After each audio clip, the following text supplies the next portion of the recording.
نواب حسین ابن قاسم حسین فیروزہ بیگم بنت بنیاد حسن جوہر عباس قاسمی ابن ہادی حسن قاسمی پر اس میں اپنے مرحومین کو شامل کرتے ہوئے شہید بہادر قائد کو شامل کرتے ہوئے سورہ فاتحہ اور 3 مرتبہ سورہ اخلاص کی تلاوت کرتے ہیں۔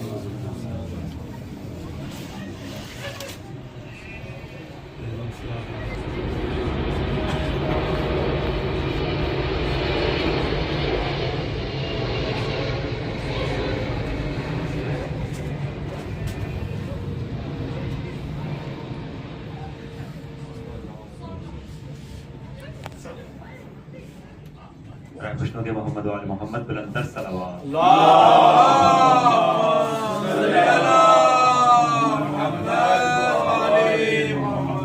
آغاز مجلس سے پہلے اگر انشاءاللہ برادران تھوڑا یہاں سے اور قریب آ جائیں، کیونکہ ابھی مجھے بتایا کہ باہر بھی کچھ مومنین بیٹھے ہیں۔ من الشیطان الرجیم بسم اللہ الرحمن الرحیم الحمدللہ رب العالمین الصلاۃ والسلام علی سید الانبیاء والمرسلین وخاتم النبیین خیر المبشرین والمنذرین شفیع المذنبین والمجرمین المخاطب بطٰ و یاسین النبی المؤید والرسول المسدد المصطفی الامجد والمحمود الاحمد مولانا ابی القاسم محمد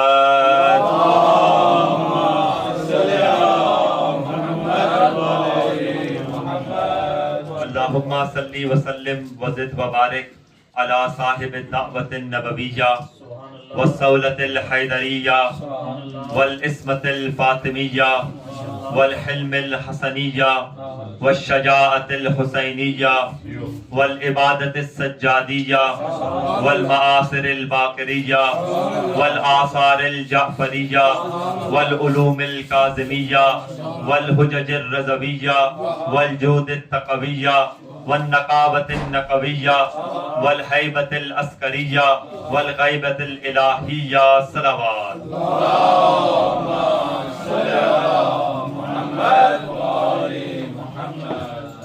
شروع اللہ کے نام سے جس کا نام اس کائنات کا سرمایہ حیات ہے، جس کی تعریف کرنے کی اس زبان میں طاقت نہیں۔ تمام تعریفیں اس قادر مطلق کے لیے کہ جو گھٹن کے ماحول میں ہواؤں کو چلانے والا ہے اور حبس کے ماحول میں سانسوں کو اذن آمد و رفت عطا کرنے والا ہے۔ تمام تعریفیں اس خدائے بزرگ و برتر کے لیے کہ جو خالق بھی ہے اور مالک بھی، حیات ادا کرنے پہ آئے تو عدم سے ہستی بنا دے اور ایک حکم دے تو کائنات کی وسعتوں کو سمیٹ کے نقطہ با میں چھپا دے۔ تمام تعریفیں، تمام حمد و ثنا اس خدائے بزرگ و برتر کے لیے کہ اس نے ہمیں نعمت عظما یعنی کہ گداگریے در اہل بیت سے نوازا۔ یہ وہی در ہے کہ جہاں پہ ملائکہ نازل ہوتے ہیں، یہاں کبھی جبریل جھولا جھلانے کے لیے آتے ہیں، کبھی رضوان کپڑے لے کے آتے ہیں۔ یہ وہی در ہے کہ جس کی روٹیاں عرش کی زینت بنتی ہیں۔ کرم ہے خداوند عالم کا کہ اس نے ان چند لمحوں کے لیے جو ہمیں فرش عزائے مظلوم کربلا پہ آنے کی توفیق دی ہے، ہمیں دنیا کی آلودہ ہواؤں سے اٹھا کے کچھ لمحوں کے لیے جنت کی فضاؤں میں سانس لینے کا موقع عطا کیا ہے۔ تمام تعریفیں، تمام حمد و ثنا خدائے بزرگ و برتر کے لیے کہ اس نے ہمیں ولائے علی اور عزائے حسین جیسی نعمت عظما سے نوازا۔ دعا ہے کہ پروردگار عالم ان گھروں کو سلامت رکھے کہ جہاں پہ مظلوم کربلا کا فرش بچھایا جاتا ہے۔ خداوند عالم ان کے اہل خانہ کے مرحومین کے درجات بلند فرمائے۔ اپنے اپنے مرحومین کے بلندی درجات کے لیے، اس مجلس اعزا کی قبولیت کے لیے بآواز بلند صلوات پڑھیں۔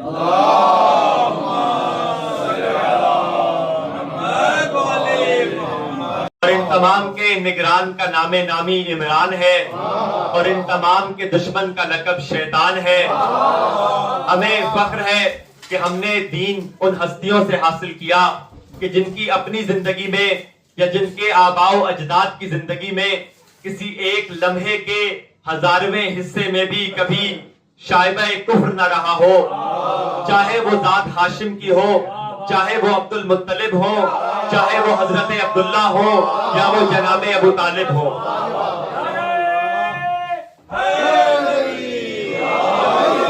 میرا دل چاہتا ہے کہ آج کچھ گفتگو کی جائے اسلام کے سب سے پہلے محسن بانی اسلام